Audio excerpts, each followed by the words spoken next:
my channel. Welcome to Vlogmas day 15, I believe. Sorry, Vlogmas is hard, okay? I was just on vacation. I just got back today and I posted every day. Granted, it wasn't like a hard video every day, but yeah. I'm back from New Orleans and it's bittersweet. No, I'm happy to be back because I'm happy to be back on my spending and eating schedule or style, because over there obviously I was spending more money because we were on vacation, we were doing tours, we were eating out more, and I was obviously not eating the best foods. I wasn't really eating fruits or vegetables. I was just eating, and I feel like I blew up, and I really need to go back to eating healthier because my self-esteem has gone down because of the way I've been eating the past month or so. So yeah, I'm excited to be back because of that. I'm excited to get back on my grind, back to work. But I'm not excited to go back to work. Like, I'm excited to make money because I need to make money so I can go on another trip in the future. But I'm not excited to go back to work today because I literally got back last night. And this always happens to me. I always decide to go back to work the day right after I get back from vacation, which sucks because, you know, you're still kind of like getting everything back. You're still unpacking your shit. You're still getting everything washed. You're still kind of like getting used to it. And you gotta go right back to work, and it's not even like a 4-hour shift or a 5-hour shift. I'm there all day. I'm there from 9 to 6. Boy, that's a lot. But it's cold outside here. Florida isn't usually cold, but I don't know what the hell. I thought I left the cold back in New Orleans, but no, it's cold. Last night was literally like 60 degrees in my apartment, and I was like, can't turn the heater on because then it's gonna smell like fire. Because I don't know if you guys experienced this. People from Florida definitely know what I'm talking about. But after you turn the heater on, after like a year and a half from turning it on, it literally smells like smoke or something, and the fire alarm goes off. I've had the fire alarm turn on in the middle of the night for me. That's a different story time, all on its own. But yeah, when we get to the parking lot, if I have extra time, I'm gonna tell you guys some tips. Because my bestie here on YouTube, she watched my video where I give you tips for traveling, just like regular tips, not like budget-friendly tips. And she said make a video on how to travel while broke, and she told me she wants to travel somewhere. So I'm gonna give you guys some tips that I wrote down that a lot of people don't follow, and this is why I get to travel in college, and it's easy to travel, and why most people don't think it's possible to travel. It is that time of the video, the time that I'm going to tell you guys these tips. Tip number 1, you have to be flexible in time you're going to travel, time of the year, like date. You know, you can't say I have to leave on this day. You have to have like obviously a month or like a, you know, like a time period so you could leave between this day and this day, but you have to be flexible with the dates, because that can mean the difference from $100, you know. It's very important. But not only flexible in time and date, but in location also, because some locations are cheaper than the others. Like if I wanted to go, I just came back from New Orleans, right? We all know that.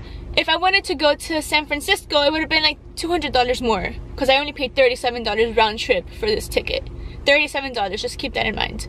But it would have been so much more if I wanted to go somewhere else. So you have to be flexible. You have to, like, obviously you're not gonna go somewhere you don't want to go at all, but if you see a price that's good, just take it. Tip number 2, there's this website called Skyscanner. It scans for like cheaper tickets, and I'm pretty sure if you sign up with them, you can get like email notifications if you want to go somewhere, and when they email you when they have good prices. Not sure, but Skyscanner is a website that a lot of people use to travel. I don't personally do this, but I've heard a lot of people that do this, and you can save a lot of money doing this, is signing up with the airline credit card. You get, obviously, if you earn enough points, you get free tickets. You obviously get other kind of what's it called, perks, and it's not only use a credit card to pay for things outside of flying. So you can use a credit card for like your Netflix or whatever, and you're earning points, and those points accumulate, and then you have like, you can use it for a trip. So that's a very smart thing a lot of people should do. I don't personally do it, but because I don't have a credit card at all, but I would definitely do that. Number 4 kind of goes along with being flexible. you might, like, obviously sometimes you can't do this if you have to be somewhere on a certain time, but be willing sometimes to give up your seat for someone else. So obviously airlines overbook their flights, right? A lot of times you hear the airline or the flight attendant, not flight attendant, the people at the desk before you board say, is there any volunteers that were willing to give up their seat? Whatever, our flight's a little bit overbooked, we need 5 volunteers or whatever. You can go up to the desk and you say, I volunteer, and they will sometimes, depending on the airline, give you $1,000 credit or $200 credit. Yesterday actually we were gonna do that, but no one actually needed max. Anywhere we wanted to go, that's a great deal. Also, you just always check with the front desk. You know, when you get to your gate, just go up to them and say, hey, do you need any volunteers? And then they'll let you know, like, yes, we do. And that's when you go up to them and you get that shit figured out. I don't know. You should also sign up for email notifications from airlines, websites like Skyscanner. They will send you emails when there's low prices for flights or whatever. Most people aren't signed up for email notifications. They just kind of look for a flight whenever they need one. But if you always know what the prices are kind of like, if you look constantly, then you know kind of the base for a regular price, and when you see a good price, you're like, oh shit, I should get that. Number 7, this has to do with your accommodations. Don't always look for a hotel or a resort, because that's going to be super expensive, you know. Depends on obviously how many people you travel with and where you're going and all that, but look for hostels. Hostels can be very cheap and it's a good place to meet people.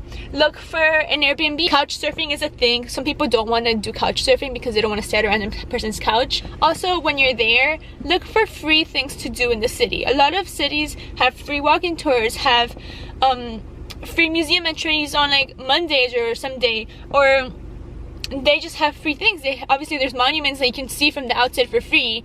Number 9 is, this doesn't always apply, but a lot of times it's good to take public transportation, because think about if you're taking Uber everywhere, it's like, that's like $5 minimum each way.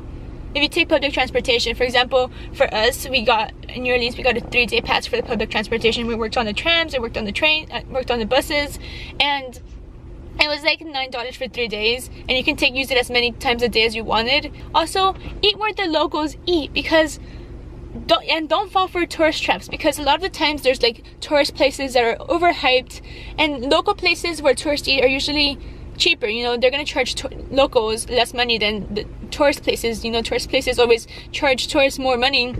So yeah, and it's also usually better food because it's like where the locals eat. So eat where the locals eat, do what the locals do, and it's kind of like you're experiencing a day in their life, you know. The next one, look up hidden fees for airlines. A lot of airlines have hidden fees, like checking in is a hit, like in Spirit, they charge you $10 to check in at the airport. If you check in online, it's free. Carry on at Spirit, for example, is like $30.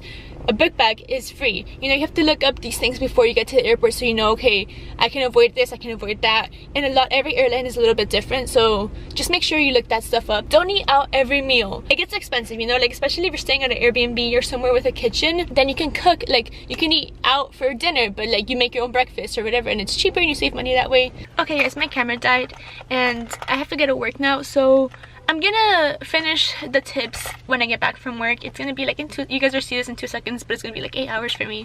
So I'll see you guys a little bit later. I only have a couple more tips, like 4 more to do, but I really have to go. See you guys in a little bit.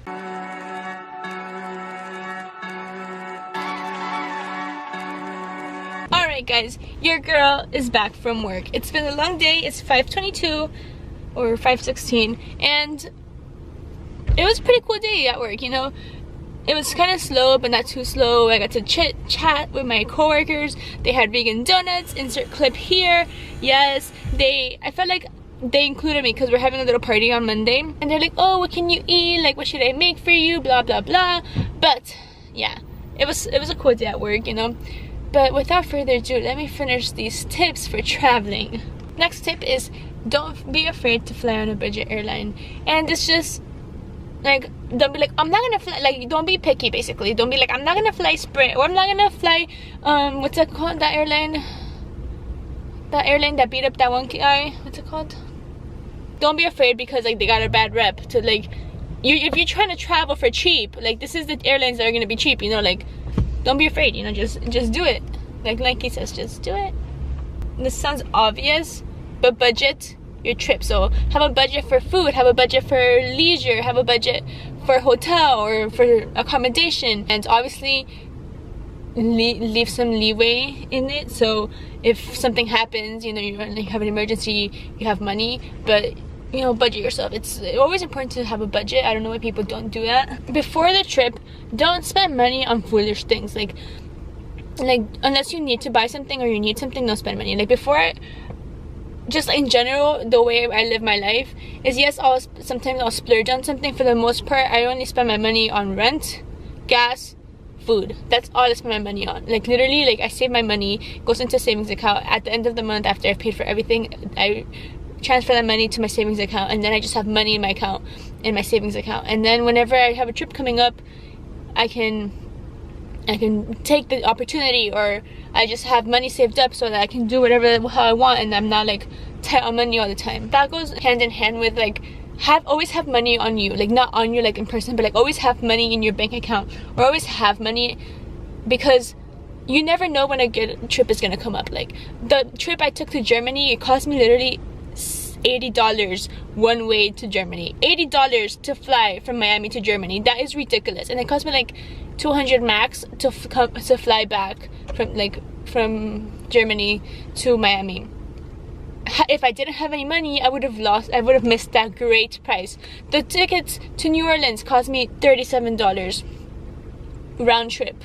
If I didn't have $37 in my account, if I didn't save money, I wouldn't be able to do that trip. And not just because, oh, like I need $37, but it was so short notice that I had to have extra money in my account for accommodation, for food, or just to be able to do this trip. So in my opinion, it's just always best to have extra money in your account just in case something comes up, a spontaneous ass trip. Try traveling in the off-season times.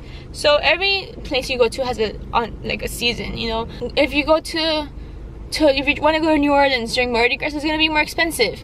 If you're trying to travel for Christmas, it's going to be more expensive. If you're trying to go to Miami Beach for spring break, it's going to be expensive.